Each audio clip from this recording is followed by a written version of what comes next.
Hi friends, అందరికీ నమస్కారం. అంజలి కథలకి స్వాగతం. ఈరోజు అక్బర్ బీర్బల్ హాస్య కథలు విందాం. మొదటి కథ, నక్షత్రాలు ఆవాలు. అక్బర్ బీర్బల్ల మధ్య స్నేహము లోకప్రసిద్ధి. అక్బర్ ఆస్థానంలో ఉన్న కవులకు, పండితులకు, కళాకారులకు బీర్బల్ సుపరిచితం. అక్బరు బీర్బల్తో అత్యంత సన్నిహితంగా ఉండేవాడు. వీళ్ళిద్దరూ కలిసి గంటల కొద్దీ కాలక్షేపం చేస్తూ ఉండేవారు. వాళ్ళిద్దరి మధ్య ఎన్నెన్నో హాస్య సంభాషణలు జరిగాయి. వాటిలో మచ్చుకు కొన్ని. ఒకసారి అక్బరు తన అంతఃపురంలో పచారులు చేస్తూ ఆకాశంలో ఉన్న నక్షత్రాల వైపు చూశాడు. వెంటనే ఆయనకు ఒక చిలిపి ఆలోచన వచ్చింది. ఆ ఆలోచనకు తనలో తానే నవ్వుకున్నాడు. ఆ తర్వాత రోజు అక్బర్ యథావిధిగా ఆస్థానంలోకి అడుగుపెట్టాడు. ఆస్థానంలో అందరూ ఎవరి స్థానాలలో వాళ్ళు ఆసీనులయ్యారు. అక్బర్ పక్కనే ఉన్న ఆసనంలో బీర్బల్ కూర్చున్నాడు. అక్బర్ తనకు అంతకు ముందు రోజు వచ్చిన ఆలోచనను గుర్తుకు చేసుకొని దాన్ని సభలోని వారితో చెప్పాడు. ఆకాశంలో నక్షత్రాలు ఎన్ని ఉన్నాయో లెక్కపెట్టి ఖచ్చితమైన సంఖ్య నాకు చెప్పిన వాళ్ళకి నేను 1000 బంగారు నాణేలు ఇవ్వాలనుకుంటున్నాను. అందుకోసము 15 రోజుల వ్యవధి తీసుకోవచ్చు అని ప్రకటించాడు అక్బర్. తాను ఈ ప్రకటన చేస్తున్నప్పుడు బీర్బల్ వైపు పరిశీలనగా చూశాడు అక్బర్. అక్బర్ ముఖంపై నవ్వును చూసిన బీర్బలు తాను కూడా అదే విధంగా స్పందించాడు. 15 రోజులు గడిచిపోయాయి. 16వ రోజున అనుకున్నట్లుగానే అందరూ అక్బర్ ఆస్థానంలో సమావేశమయ్యారు. అయితే బీర్బల్ మాత్రము ఎక్కడా కనిపించలేదు. అక్బర్తో పాటు సభలోని వారందరూ బీర్బల్ కోసం ఎదురు చూస్తూ ఉన్నారు. కొద్ది సమయం తర్వాత బీర్బల్ ఒక సేవకుడిని వెంటబెట్టుకొని సభలోకి ప్రవేశించాడు. ఆ సేవకుడి చేతిలో ఒక మూట ఉంది. బీర్బల్ అక్బర్కు అభివాదం చేశాడు. అదే సమయంలో సభ మధ్యలో మూటను ఉంచి బీర్బల్తో వచ్చిన సేవకుడు నిష్క్రమించాడు. మూటను చూసిన అక్బరు అందులో ఏముందని అడిగాడు. అప్పుడు బీర్బల్ తాను కూర్చున్న చోటు నుంచి లేచి, మహారాజా, ఆకాశం నుంచి మీరడిగిన నక్షత్రాల సంఖ్య తీసుకుని వచ్చాను. అయితే వాటిని లెక్కించటము చాలా కష్టంగా ఉంది. వాటి సంఖ్యని కాగితంపై రాసే ప్రయత్నం చేశాను. అయితే అది నా వల్ల కాలేదు. అందువలన ఆవాల సంచి పక్కన పెట్టుకొని ఒక్కొక్క నక్షత్రాన్ని లెక్కించినప్పుడు ఒక్కొక్క ఆవగింజను పక్కన పెట్టాను. నా లెక్క ప్రకారము ఆ సంచిలో ఉన్న ఆవాలతో నక్షత్రాలు సమానం. గత 15 రోజులుగా నేను ఈ పనిలోనే ఉన్నాను అని చెప్పిన బీర్బలు ఆ తర్వాత ఆవాల సంచి తెరిచి వాటిని ఒక కుప్పగా పోశాడు. ఆ కుప్పను చూసిన అక్బర్ నవ్వి, నక్షత్రాలు చాలా ఉన్నట్టున్నాయి, మరి ఆవాలు కూడా అన్ని ఉన్నాయంటావా అని అడిగాడు. అవును మహారాజా, ఇందులో ఆశ్చర్యపడాల్సిందేమీ లేదు. మీకు సందేహం ఏమైనా ఉంటే ముందు ఆవాలని ఆ తర్వాత నక్షత్రాలని లెక్కిస్తే విషయం తేలిపోతుంది అన్నాడు బీర్బల్. బీర్బల్ సమయస్ఫూర్తికి, తెలివితేటలకు అక్బర్ అతడిని అభినందించకుండా ఉండలేకపోయాడు. ఆ ఆనందంలో బీర్బల్కు 1000 బంగారు నాణేలు బహుమతిగా ఇచ్చాడు. రెండవ కథ, బీర్బల్ ఎత్తుగడ. ఒకరోజు అక్బర్ ఆస్థానంలో చాలామంది ప్రముఖులు కొలువు తీరారు. అయితే అక్బర్ మాత్రం రాలేదు. కొద్ది సమయం తర్వాత బీర్బల్ వచ్చి ఒక ఆసనంలో కూర్చున్నాడు. ఒక సేవకుడు వచ్చి అక్బర్ భార్యలలో ఒక ఆమె చనిపోయింది అని చెప్పి వెళ్ళాడు. ఆ తర్వాత 5 నిమిషాలకి మరొక సేవకుడు వచ్చి అక్బర్ మహారాజుకి కొడుకు పుట్టాడు అని తెలియచేశాడు. ఆ స్థానంలో ఉన్న వాళ్ళకి సందేహం తలెత్తింది. అక్బర్ భార్య చనిపోయినందుకు బాధపడాలో, కొడుకు పుట్టినందుకు ఆనందపడాలో అర్థం కాలేదు. అదే విషయము వాళ్లలో వాళ్ళు చర్చించుకోసాగారు. ఏ విషయమూ తేలక చివరికి సలహా కోసము బీర్బల్ దగ్గరికి వెళ్లారు. రాజుగారు ఏ క్షణంలోనైనా ఇక్కడికి రావచ్చు, మరి ఆయన సమక్షంలో మేము ఎలా ఉండాలి అని అందరూ బీర్బల్ని అడిగారు. బీర్బలు కొంచెంసేపు లోతుగా ఆలోచించాడు. మీరంతా ఎందుకు అంత ఆందోళన పడుతున్నారో నాకు అర్థం కావటం లేదు. మహారాజు సంతోషంగా సభలోకి వస్తే మనం కూడా సంతోషంగా ఆయన్ని పలకరిద్దాం. ఆయన విషాదంతో వస్తే మనం కూడా విషాదాన్ని వ్యక్తం చేద్దాం అన్నాడు. దాంతో అందరూ బీర్బల్ని పొగిడారు. ఆ తర్వాత మహారాజు సభలోకి వచ్చినప్పుడు ఆయనకి కోపం రాకుండా బీర్బల్ చెప్పినట్లు చేశారు. బీర్బల్ కాశీ పండితుడు. ఒకరోజు అక్బర్కి బీర్బల్ పైన విపరీతంగా కోపం వచ్చింది. ఇంకెప్పుడు నీ ముఖం నాకు చూపించవద్దు, ఎక్కడికైనా పోయి హాయిగా బ్రతుకు అని మండిపడ్డాడు అక్బర్. బీర్బల్ వెంటనే అక్కడి నుంచి వెళ్ళిపోయాడు. ఇంటికి వెళ్ళి జరిగిన విషయము తన భార్యకు చెప్పాడు. ఆ సమయంలో అతని కూతురు కూడా అక్కడే ఉంది. ఎవరైనా తన గురించి అడిగితే ఊరి వదిలి వెళ్ళిపోయినట్లు చెప్పండని ఇంట్లో వాళ్ళని ఆదేశించాడు బీర్బల్. అక్బరు సహజంగా చాలా సున్నిత హృదయం కలవాడు. తనకొచ్చిన కోపము ఆ మరుక్షణంలోనే పోయేది. అసలు ఆ విషయము తర్వాత మర్చిపోయే తత్వం కలవాడు. అందువలన తనకు వచ్చిన కోపం పోయిన వెంటనే బీర్బల్ కోసము మామూలుగా కబురు పెట్టాడు. అయితే బీర్బల్ ఊళ్ళో లేనట్లు కబురు తెచ్చారు సేవకులు. 2 నెలలు గడిచినప్పటికీ బీర్బల్ జాడ తెలియలేదు. అక్బరు తాను తప్పు చేశానని పశ్చాత్తాపపడ్డాడు. బీర్బల్ను చూడాలనే కోరిక తనలో అధికమైతూ ఉంది. ఆలోచించిన అక్బరు ఒక నిర్ణయానికి వచ్చాడు. బీర్బల్ని రప్పించటానికి తనకొక ఉపాయం తట్టింది. రాజుగారి ప్రశ్నలకు సమాధానం చెప్పిన వాళ్ళు మంత్రిగా నియమింపబడతారు అని దేశమంతా చాటింపు వేయించాడు.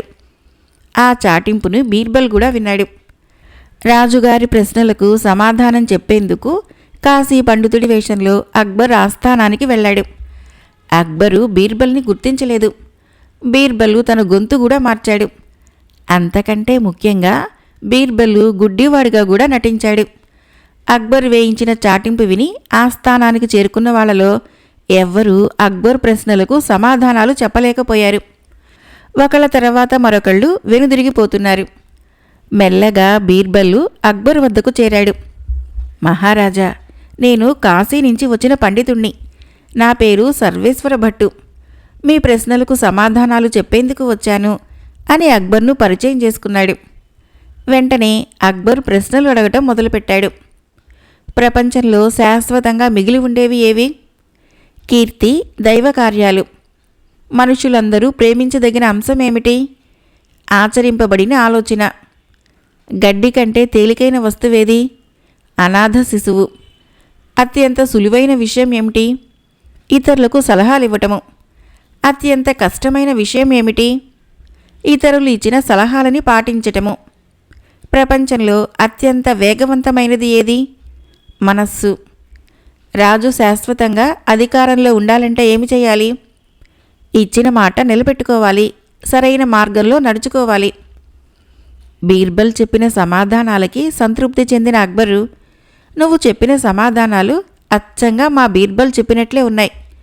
నిన్ను నేను మంత్రిని చేస్తాను అని అన్నాడు. అందుకు కాశీ పండితుడి వేషంలో ఉన్న బీర్బల్, మహారాజా, బీర్బల్ ఎందుకని తన ఉద్యోగాన్ని వదిలేశాడు అని అడిగాడు. అందుకు అక్బరు, అతను వదిలివేయలేదు. మేమే రాజ్యం వదిలి వెళ్ళిపోమన్నాము. అప్పుడు మేం కోపంలో ఉన్నాం. ఆ తర్వాత పశ్చాత్తాపంతో అతని కోసం వెతికించాము. అయితే అతని జాడ తెలియలేదు అని విచారంతో అన్నాడు అక్బర్. మరిప్పుడు అతడు తిరిగి వస్తే అని ప్రశ్నించాడు కాశీ పండితుడు. అతడి ఉద్యోగాన్ని అతడికి ఆనందంగా ఇస్తాం. అయితే మీరు కూడా మా ఆస్థానంలో బీర్బల్తో పాటు ఉండాలి అన్నాడు అక్బర్. అందుకు కాశీ పండితుడు, బీర్బల్ ఎక్కడ ఉన్నాడో నాకు తెలుసు. అతడిని క్షమిస్తానని మీరు నాకు హామీ ఇస్తే చూపిస్తాను అని చెప్పాడు కాశీ పండితుడు. తప్పకుండా, వెంటనే నాకు బీర్బల్ని చూపించండి అని అభ్యర్థించాడు అక్బర్. రాజుగారిని ఇక ఎంతమాత్రమూ నొప్పించకూడదని భావించిన బీర్బల్ వెంటనే తన మారువేషం తీసివేశాడు. బీర్బల్ను చూస్తున్నందుకు అక్బర్ అమితంగా సంతోషించాడు. బీర్బల్కి కూడా చాలా ఆనందం కలిగింది. అక్బరు ఆనందంతో బీర్బల్ని ఆలింగనం చేసుకున్నాడు. బీర్బల్ని మళ్లీ రాజు సమక్షంలో చూడగలిగినందుకు సభలోని వారంతా కూడా సంతోషించారు. దేవుడు చేయలేని పని. అక్బర్ ఒకసారి తన ఆస్థానంలో ఉండగా, దేవుడు కూడా చేయలేని పని నేను చేయగలనా అని అడిగాడు. ఆస్థానంలో ఉన్న వాళ్లలో ఎవరూ సమాధానం చెప్పటానికి సాహసించలేకపోయారు. మీరు చేయగలరు అంటే రాజు కారణం అడగవచ్చు. ఎలా చేయగలను అని కూడా అడగవచ్చు. చేయలేరు అని అంటే ఎందుకని అని అడగవచ్చు అని భావించిన సభికులు రాజుగారి ప్రశ్నకు సమాధానం చెప్పే ప్రయత్నం చేయలేదు. అటువంటి సందర్భంలో రాజు బీర్బల్ వైపు చూశాడు. వెంటనే బీర్బల్ లేచి నిలబడి, దేవుడు చేయలేని పని మీరు తప్పక చేయగలరు. అందులో ఏమాత్రమూ సందేహం లేదు అని సమాధానం చెప్పాడు. ఏ విధంగా చేయగలను తిరిగి ప్రశ్నించాడు అక్బర్. మహారాజా, అత్యున్నతమైన అధికారి దేవుడే, అన్నింటినీ నియంత్రించగలిగేది కూడా దేవుడే. అయితే ఆ దేవుడు ఈ దేశం నుంచి వెళ్ళిపోమ్మని ఎవరితోనూ అనలేడు. మీరు అనగలరు, మీకు కోపం వస్తే అలా అనగలరు అని సున్నితంగా చెప్పాడు. రాజుకి వెంటనే బీర్బల్ను తాను దేశం విడిచి వెళ్లమన్న విషయం గుర్తుకు వచ్చింది. దాంతో తన తప్పు గ్రహించిన రాజు మౌనం వహించాడు. కృతజ్ఞత లేని అల్లుడు. బీర్బల్ పొరుగింటి వాళ్ళకి చాలామంది ఆడపిల్లలు పుట్టారు. క్రమంగా వాళ్ళు పెరిగి పెద్దవాళ్ళయ్యారు. అనేక చోట్ల భారీగా అప్పులు చేసి వాళ్ళ తండ్రి ఆ పిల్లలకు పెళ్లిళ్ళు చేశాడు. పెళ్లిళ్ళైన తర్వాత అల్లుళ్ళు పండగలకు వచ్చి మామగారిని మాకు ఇవి కావాలి అవి కావాలి అని వేధించసాగారు. అయితే వాళ్ళ కోరికలు తీర్చే శక్తి మామగారి దగ్గర లేదు. అందువలన ఏదో ఒక కారణం చూపి ఆ అల్లుళ్ళు తమ భార్యలను వేధిస్తూ పుట్టింటికి పంపుతూ ఉన్నారు. ఆ పిల్లల తండ్రి మాత్రము తన అల్లుళ్ళ నుంచి ఎదుర్కొంటున్న సమస్య ఎవరితోనూ చెప్పుకోలేదు. అన్నింటినీ భరిస్తూ ఉన్నాడు. అయితే ఈ విషయము బీర్బల్ గ్రహించాడు. వెంటనే ఆ అల్లుళ్ళందరినీ పిలిపించి తమ మామను వేధించవద్దని హెచ్చరించాడు. వాళ్ళు బీర్బల్ మాటలు పెడచెవిన పెట్టారు. అయితే బీర్బల్ ఆ విషయం గురించి ఏ విధమైన ఫిర్యాదులు లేకపోవడంతో దాని గురించి ఆలోచించలేదు. ఒకసారి ఆస్థానంలో అక్బరు ప్రపంచం మొత్తంలో కృతజ్ఞత లేని వాళ్ళు ఎవరు అని అడిగాడు. ఎవరూ సమాధానం చెప్పలేదు. అప్పుడు బీర్బల్ లేచి, మహారాజా, అలాంటి వాళ్లను రేపు నేను సభలోకి తీసుకొని వస్తాను, అందుకు మీ అనుమతి కావాలి అని అడిగాడు. అందుకు మహారాజు అనుమతించాడు. రెండవ రోజు బీర్బలు తన పొరుగింటి వ్యక్తి అల్లులలో ఒకడిని పిలిచి తనతో రాజాస్థానానికి రమ్మని అడిగాడు. అందుకు అతను సమ్మతించాడు. బీర్బల్ ఆ వ్యక్తిని మరొక కుక్కను కూడా తనతో పాటు అక్బర్ దగ్గరకు తీసుకుని పోయాడు. బీర్బల్ వెంట కొత్త వ్యక్తితో పాటు కుక్క కూడా ఉండటం చూసి అక్బర్ ఆశ్చర్యపోయాడు. ఆస్థానంలోకి ప్రవేశించిన బీర్బల్ మహారాజుకు అభివాదం చేసి, మహారాజా, ఈ కుక్కని అల్లుణ్ణి పరిశీలించినట్లయితే నిన్నటి సభలో మీరడిగిన ప్రశ్నకు సమాధానం దొరుకుతుంది. మీకు తెలుసుగా, కుక్క చాలా విశ్వాసం గల జంతువు. తన యజమాని ఇచ్చే ఆహారంతో అది సంతృప్తి చెందుతుంది. యజమాని ఆస్తి కాపాడటానికి అది ప్రాణత్యాగానికి కూడా సిద్ధపడుతుంది. అందువలనే కుక్కను మనము విశ్వాసం గల జంతువు అంటాం. మరి ఈ మనిషిని చూడండి, ఇతను ఒక ఇంటి అల్లుడు. అతడు తన మామ దగ్గర నుంచి విపరీతంగా డబ్బు గుంజాడు. అయినా ఇతనికి తృప్తి లేదు. రక్తపింజారిలాగా ఇంకా డబ్బు కావాలని అడుగుతుంటాడు. అందువలన ఈ ప్రపంచంలో ఏమాత్రమూ విశ్వాసం లేని వాడెవడైనా ఉంటే వాడు తప్పకుండా ఇలాంటి అల్లుడై ఉంటాడు అని అన్నాడు బీర్బల్. బీర్బల్ మాటల్లో సత్యముందని అక్బర్ గ్రహించాడు. అదే సమయంలో ఆ అల్లుడి మీద విపరీతమైన కోపం వచ్చింది. దాంతో తన సైనికుల్ని పిలిచి విశ్వాసం లేని ఈ వ్యక్తిని ఉరితీయించండి అని ఆదేశించాడు. ఆ మాటలు విన్న అల్లుడు భయంతో బీర్బల్ దగ్గరకు పరిగెత్తాడు. బీర్బల్ రాజువైపు చూసి, మహారాజా, నేను చెప్పింది ఈ ఒక్క అల్లుడు గురించి కాదు. ఇతనొక ఉదాహరణ మాత్రమే. అందరు అల్లుళ్ళు ఇదే తరహా. అల్లుళ్ళందరిది ఒకే స్వభావము. అందువలన అల్లుళ్ళందరినీ ఉరితీయాల్సి ఉంటుంది. దయచేసి కొంచెం ఆలోచించండి. నేను కూడా ఒకరికి అల్లుడినే, అలాగే మీరు కూడా. ఈ విషయాలన్నీ ఆలోచించి మీ తీర్పు చెప్పండి అని సున్నితంగా అక్బర్తో చెప్పాడు. బీర్బల్ తెలివితేటలకి అక్బర్ ముగ్ధుడయ్యాడు. దాంతో తాను విధించిన శిక్షను రద్దు చేసి బీర్బల్తో పాటు వచ్చిన వ్యక్తిని హెచ్చరించి వదిలేశాడు. ఆ తర్వాత బీర్బల్ వైపుకు తిరిగి, బీర్బల్, నేను నీకు కృతజ్ఞతలు చెప్పాలి. నేను అడిగిన ప్రశ్నకి ఉదాహరణ సహితంగా సమాధానం చెప్పావు అని చెప్పి బీర్బల్ని ఆలింగనం చేసుకున్నాడు అక్బర్. 2 గాడిదల బరువు. ఒకసారి అక్బర్ వ్యాహ్యాళికని సాయంత్రం సమయంలో యమునా నది ఒడ్డుకు వెళ్ళాడు. తనతో పాటు తన కొడుకును బీర్బల్ను కూడా తీసుకుని వెళ్ళాడు. కొంత సమయం గడిచిన తర్వాత అక్బరు అతని కొడుకు నదిలో స్నానం చేయాలనుకున్నారు. ఇద్దరూ తమ బట్టల్ని బీర్బల్కిచ్చి నదిలోకి దిగారు. బీర్బల్ ఒక్కడే నది ఒడ్డున బట్టలు పట్టుకొని నిలబడి ఉన్నాడు. అలా బీర్బల్ని చూసిన అక్బర్కి ఒక చిలిపి ఆలోచన వచ్చి, బీర్బల్, నిన్ను చూస్తే గాడిద బరువు మోస్తున్నట్లుగా ఉంది కదూ అని అన్నాడు. ఆ తర్వాత కొద్దిసేపటికి తండ్రి కొడుకులిద్దరూ బయటికి వచ్చి ఒళ్ళు తుడుచుకొని బట్టలు ధరించారు. అక్బర్ తనని గాడిదతో పోల్చాడని బీర్బల్ గ్రహించాడు. అందుకనే వాళ్ళిద్దరూ తనను చూసి నవ్వుతున్నారని కూడా భావించాడు. అందుకు వాళ్ళకి జవాబు చెప్పాలని నిర్ణయించుకున్నాడు బీర్బల్. అందుకని, మహారాజా, నేను మోసింది ఒక గాడిద బరువు కాదు, 2 గాడిదల బరువు అని సున్నితంగా అన్నాడు బీర్బల్. బీర్బల్ మాటల్లో అంతరార్థం గ్రహించిన మహారాజు మౌనం వహించి తనను తన కొడుకుని బీర్బల్లు 2 గాడిదలతో పోల్చాడని భావించి వెంటనే బీర్బల్ తెలివితేటలకు అభివాదం చేశాడు. తనన్న మాటలోని తప్పును కూడా అక్బర్ గ్రహించాడు. చెట్టు మీద కాకులు. ఒకసారి అక్బరు బీర్బలు ఇద్దరూ కలిసి సాయంత్రము షికార్లు చేస్తున్నారు. కొద్ది దూరం నడిచిన తర్వాత వాళ్ళకి చెట్టు మీద కాకులు కనిపించాయి. అక్కడ చాలా కాకులుండి విపరీతంగా అరుస్తున్నాయి. అప్పుడు అక్బరు బీర్బల్ వైపు చూసి, బీర్బల్, ఆ చెట్టు మీద ఎన్ని కాకులున్నాయో లెక్కించగలవా? నేను నీ తెలివితేటల్ని పరిశీలించాలనుకుంటున్నాను అని అన్నాడు.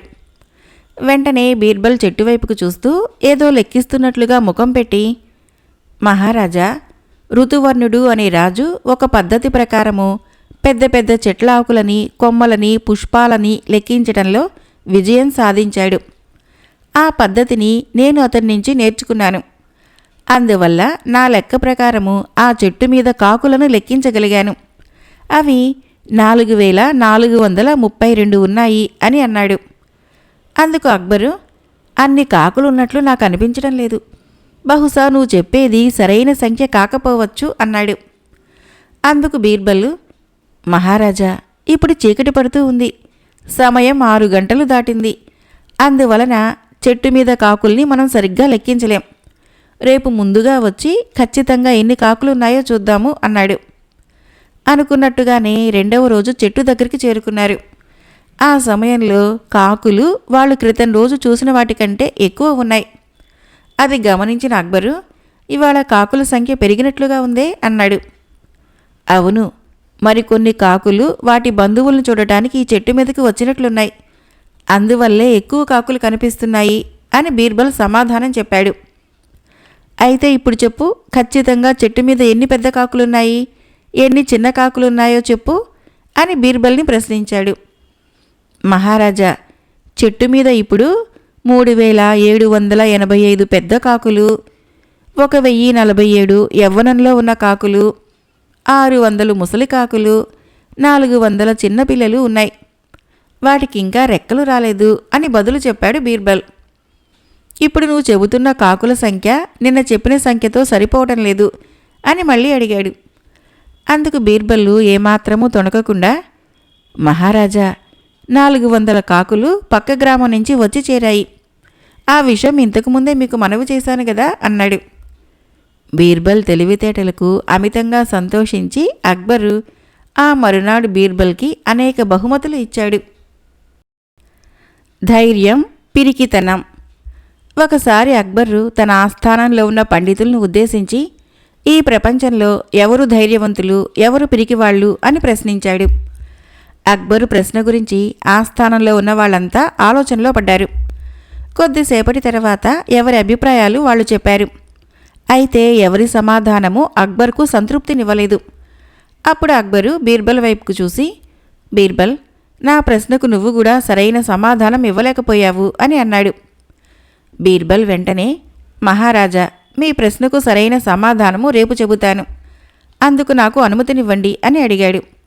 అక్బర్ అందుకు అంగీకరించాడు. బీర్బల్లు 2వ రోజు ఒక స్త్రీతో ఆస్థానంలోకి వచ్చాడు. అప్పటికే రాజసభ అనేక మందితో క్రిక్కిరిసి ఉంది. బీర్బల్ పక్కన ఉన్న స్త్రీని చూసి అక్బర్, ఆమె ఎవరు? ఆమె ఏదైనా ఫిర్యాదు చేయటానికి వచ్చిందా అని అడిగాడు. అటువంటిదేమీ లేదు మహారాజా. నిన్న మీరడిగిన ప్రశ్నకు సమాధానం చెప్పేందుకే ఆమెను ఈ సభకు తీసుకుని వచ్చాను అని చెప్పి ఆమెను అక్బర్కు చూపిస్తూ, ఈ ప్రపంచం మొత్తంలో స్త్రీ అంత భయంగల జీవి మరొకటి లేదు. పిల్లులు, ఎలుకలు, చివరికి చిన్న క్రిమికీటకాలు చేసే శబ్దానికి కూడా ఆడవాళ్లు భయపడిపోతారు. అందుకనే నా అభిప్రాయంలో స్త్రీయే అత్యంత ఎక్కువ పిరికితనంతో ఉంటుంది. అయితే స్త్రీకి ఇంకొక కోణం కూడా ఉంది. స్త్రీ ఏ పనైనా చేయాలనుకున్నట్లయితే దేన్ని లెక్క చేయకుండా చేయగలుగుతుంది. ఆ పని చేయటం వల్ల తను చచ్చిపోతానని తెలిసినప్పటికీ తాను చేయాలనుకున్న పని చేయకుండా ఉండలేదు. ఆ పనిలో విజయం కూడా సాధించవచ్చు. అందువల్ల అత్యంత ధైర్యస్తురాలు కూడా స్త్రీని అని చెప్పవచ్చు. బీర్బల్ ఇచ్చిన సుదీర్ఘ వివరణ విన్న తర్వాత అతని మాటలని అక్బర్ కాదనలేకపోయాడు. అలాగే బీర్బల్ని అభినందించకుండా కూడా ఉండలేకపోయాడు. దిలావర్ ఖాన్ కోరిక. అక్బర్కి ఒక బావమరిది ఉన్నాడు. అతడి పేరు దిలావర్ ఖాన్. అతడికి మంత్రి కావాలనే కోరిక బలంగా ఉండేది. బీర్బల్ని మంత్రిగా తొలగించి ఆ స్థానంలో తనని మంత్రిని చేయమని దిలావర్ ఖాన్ అక్బర్ను అడిగాడు. ఆ విషయం విన్న అక్బర్ నవ్వుకున్నాడు. దిలావర్ ఖాను తన బావమరిది కావటం వలన అతడిని ఆట పట్టించాలనుకున్నాడు. అక్బర్ ఆ విషయం మనసులో ఉంచుకొని దిలావర్ ఖాన్తో ఇలా అన్నాడు. దిలావర్ ఖాన్, మంత్రి కావటము సామాన్య విషయం కాదు. మంత్రి కాదలుచుకున్న వాడికి అన్ని రంగాలలో పరిజ్ఞానం ఉండాలి. అలాగే హాస్య దృష్టి, చతురతలతో పాటు ఎదుటి వాళ్ల ముఖం చూసి వాళ్ల మనస్సులోని భావాలు చెప్పగలిగే నైపుణ్యం కూడా ఉండాలి. కాబట్టి ఇవన్నీ నీకున్నాయో లేవో నాకు తెలియాలి. అందుకోసము రేపు నీకొక పరీక్ష పెట్టదలుచుకున్నాను అన్నాడు. రేపటి సభలో నిన్నొక ప్రశ్న అడుగుతాను. ఆ ప్రశ్నకు నువ్వు సరిగ్గా సమాధానం చెప్పినట్లయితే నిన్ను మంత్రిగా నియమిస్తాను. అలా కాకపోతే ఇక నువ్వెప్పుడు మంత్రి పదవి గురించి ఆలోచన కూడా చేయకూడదు. ఇంటి దగ్గర మామూలుగా ఉండిపోవాలి అన్నాడు. దిలావర్ ఖాన్ అందుకు అంగీకరించాడు. రెండవ రోజు అనుకున్నట్టుగానే దిలావర్ ఖాను సభకు వచ్చాడు. దిలావర్ ఖాన్ పైన అక్బర్ తన ప్రశ్న సంధించాడు. దిలావర్ ఖాన్, ఇప్పుడు ఈ సభలో ఉన్న వారందరిలో ఒక్కొక్కరు నా గురించి ఏమనుకుంటున్నారో చెప్పు అని అడిగాడు అక్బర్. ఆ ప్రశ్నకి దిలావర్ ఖాన్ ఆశ్చర్యపోయాడు. ఇదేం ప్రశ్న? ఈ ప్రశ్నకు ఎవరూ సమాధానం చెప్పలేరు అనుకొని, ఈ ప్రశ్నకి సమాధానము దేవుడు తప్ప మరెవ్వరూ సమాధానం చెప్పలేరు అని అన్నాడు. అందుకు అక్బరు, నువ్వు చెప్పలేకపోవచ్చు అని బీర్బల్ వైపు చూశాడు. అప్పుడు బీర్బల్, మహారాజా, ఇటువంటి సాదాసీదా ప్రశ్నకు జవాబు చెప్పడం నాకు ఇష్టం లేదు. అయితే నేను మీ ప్రేమ ఆప్యాయతలను కోరుకునేవాణ్ణి. మీరు చెప్పమంటే ఆ ప్రశ్నకు సమాధానం చెబుతాను అని అన్నాడు. బీర్బల్ మాట్లాడే పద్ధతి చూసి కోపం తెచ్చుకున్నాడు దిలావర్ ఖాన్. అది సాదాసీదా ప్రశ్ననేనా నీ ఉద్దేశము అని రెట్టించాడు. వెంటనే సమాధానం చెప్పమని బీర్బల్ని ఆదేశించాడు. మహారాజా, సభలోని వారందరూ మీ పరిపాలనలో సుభిక్షంగా ఉండాలని ఆలోచిస్తున్నారు. అంతేకాదు, అందరూ మన దేశ సంక్షేమాన్ని గురించి, మీ కుటుంబం గురించి ఆ దేవుణ్ణి ప్రార్థిస్తున్నారు అని సమాధానం చెప్పాడు. బీర్బల్ సమాధానం చెప్పిన వెంటనే అక్బరు తన ఆస్థానంలో ఉన్న ప్రజల వైపు చూశాడు. అందరూ అవునన్నట్లు తలలు ఊపి, మహారాజా, మీ పరిపాలనలో మీరు మన దేశంలోని ప్రజలందరూ సుభిక్షంగా ఉండాలనే మేమంతా దేవుణ్ణి ప్రార్థిస్తున్నాము అని ముక్తకంఠంతో పలికారు. అక్బరు అమితానందానికి లోనయ్యాడు. ప్రకృతి విరుద్ధమైన అంశాలు. ఒకసారి అక్బరు తన సభలో, నేను ఏది చేయాలనుకుంటే అది చేయగలను. అందు గురించి మీ అభిప్రాయం ఏమిటి? మీ అభిప్రాయాలు నాకు కావాలి అని అడిగాడు. రాజుగారు అనుకున్నది చేయగలరని అందరికీ తెలుసు. అలాగే రాజు చేయాలని గట్టిగా అనుకుంటే ఆలోచించకుండా ఎంతటి కష్టమైన పనినైనా చేయగలడని అందరి విశ్వాసం. అందువలన మహారాజా, మీరు ఈ దేశానికి చక్రవర్తులు. ఏ పనైనా సులువుగా చేయగలిగిన సామర్థ్యము మీకుంటుంది అని సభికులందరూ ప్రకటించారు.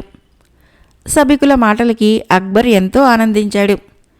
అయితే బీర్బల్ వారి మాటలతో ఏకీభవించలేదు. అందువలన అతను మౌనం వహించాడు. బీర్బల్ మౌనాన్ని గ్రహించిన అక్బరు, సభికుల మాటలతో మీకు ఆమోదం ఉన్నట్లు అనిపించటం లేదు. నీ అభిప్రాయం ఏమిటో తెలియచేస్తావా అని బీర్బల్ని అడిగాడు. అప్పుడు బీర్బల్, మహారాజా, మీరు ఏ పనినైనా చేయగలిగిన సమర్థులే. అయితే ప్రకృతికి విరుద్ధంగా ఏ పనినైనా చేయటము మీకు కూడా సాధ్యం కాకపోవచ్చు అని సమాధానం చెప్పాడు. బీర్బల్ మాటలు విన్న అక్బరు కంగు తిన్నాడు. సందిగ్ధంలో పడిపోయాడు. కొంతసేపటి తర్వాత తేరుకొని, నేను తలుచుకుంటే ఒక్క ఆజ్ఞతో 1 నెలలో 60 రోజులు ఉండేటట్లు చేయించగలను. ఇది ప్రకృతికి విరుద్ధమైన పని కాదా అని అక్బర్ రెట్టించాడు. అందుకు బీర్బల్, మహారాజా, మీ నిర్ణయము మహా అయితే ఈ దేశంలో అమలు కావచ్చు. చంద్రోదయము 60 రోజులలో 30 రోజులు మాత్రమే అవుతుంది. 15 రోజులు మాత్రమే చంద్రుడు ప్రకాశిస్తాడు. మరో 15 రోజులు అంతర్ధానమవుతాడు. 30 రోజుల పాటు చంద్రుడు ప్రకాశించినట్లయితే ఈ దేశ ప్రజలందరూ ఆనందిస్తారు. అలా మీరు చేయగలిగితే చేయండి. చంద్రుడు కూడా సృష్టికర్త నియమానికి విరుద్ధంగా ప్రకాశిస్తున్న విషయము మేం ఒప్పుకుంటాము అని బదులు చెప్పాడు. బీర్బల్ మాటల్లోని వాస్తవము అక్బర్కు అర్థమైంది. ప్రకృతి నియమాన్ని ధిక్కరించటము అసాధ్యమనే విషయాన్ని ఆయన గ్రహించాడు. దాంతో బీర్బల్ తెలివితేటలకు మరొకసారి అతడిని అభినందించాడు అక్బర్. స్వర్గంలో ఎవరుంటారు? స్వర్గంలో ఎవరుంటారు, నరకానికి ఎవరు వెళతారు అని అక్బర్కు ఒకసారి సందేహం వచ్చింది. ఆ మరునాడు ఆ సందేహాన్ని రాజసభలో వ్యక్తం చేశాడు. అయితే ఆ సభలో తన ప్రశ్నకు ఎవరూ సమాధానం చెప్పలేకపోయారు. వెంటనే బీర్బల్ వైపు చూశాడు అక్బర్. బీర్బలు దీర్ఘంగా ఆలోచించి, మహారాజా, ఎవరి గొప్ప పనులను మనం వాళ్ళ మరణం తర్వాత కూడా గుర్తుపెట్టుకుంటామో వాళ్ళు స్వర్గానికి వెళతారు అని సమాధానం చెప్పాడు. మరైతే నరకానికి ఎవరు వెళతారు అని వెంటనే ప్రశ్నించాడు అక్బర్. ఎవరైతే మరణించిన తర్వాత కూడా ప్రజల చేత నిందింపబడతారో వాళ్ళు నరకానికి పోతారు అని తొణకకుండా సమాధానం చెప్పాడు బీర్బల్. దాంతో అక్బర్ సందేహం తీరిపోయింది. సభలో అందరూ బీర్బల్ని పొగిడారు. కుక్క కాటుకి చెప్పు దెబ్బ. అక్బర్ భావమృదైన దిలావర్ ఖాన్కి గర్వం ఎక్కువ. అందరూ తనని గౌరవించాలని అతడి ఉద్దేశం. అలా గౌరవించని వాళ్ళనందరినీ అతడు ఏదో ఒక రకంగా శిక్షిస్తూ ఉండేవాడు. అందువలన అతడికి వ్యతిరేకంగా ఎవరూ మాట్లాడటానికి కూడా సాహసించేవారు కాదు. ఒకరోజు దిలావర్ ఖాన్ బీర్బల్ని చూసి, పండిట్జీ, నేను మీ భార్యను యమునా నది ఒడ్డున చూశాను. నిజంగా ఆమె అద్భుతమైన సౌందర్యరాశి. ఆ మాటలకి బీర్బల్కి విపరీతమైన కోపం వచ్చింది. అతనికి గుణపాఠం చెప్పాలని నిర్ణయించుకున్నాడు. వెంటనే, నా భార్య అంత అందగత్తే కాదు. నేను నిన్న కాక మొన్నే అంతఃపురంలో మీ భార్యను చూశాను. అప్పటి నుంచి నా మనసు చెదిరిపోయింది. ఆమె ప్రతి క్షణము నా కలలోకి వస్తుంది. నేనసలు నిద్రపోలేకపోతున్నాను. ఎంత అందం, ఎంత అందమైన శరీరం. నా భార్య ఆమెతో పోల్చడానికి కూడా పనికిరాదు అని ఒకంత నాటకీయమైన స్వరంతో అన్నాడు బీర్బల్.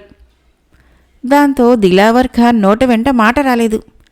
ఈ విషయం మొత్తాన్ని బీర్బల్ అక్బర్తో చెప్పి తనను క్షమించమని అడిగాడు. బీర్బల్ చేసిన పనికి అక్బర్ నవ్వుకున్నాడు. అంతేకాక దిలావర్ ఖాను బాగా పొగరుబోతూ, అటువంటి వాడికి సరైన గుణపాఠం నేర్పాడు బీర్బల్ అని కూడా అనుకున్నాడు. దాంతో బీర్బల్ ఊపిరి పీల్చుకున్నాడు. 3 శిల్పాలు. ఒకరోజు అక్బర్ ఆస్థానంలోకి 3 శిల్పాలు తీసుకుని ఒక శిల్పి వచ్చాడు. ఆ 3 శిల్పాలు చూడటానికి ఒకే రకంగా ఉన్నా వాటి నిర్మాణంలో కొంత వ్యత్యాసం ఉంది. ఆ 3 శిల్పాలని రాజుగారికి ఇచ్చి, మహారాజా, ఆ 3 శిల్పాలు ఒకే రకంగా ఉన్నాయి.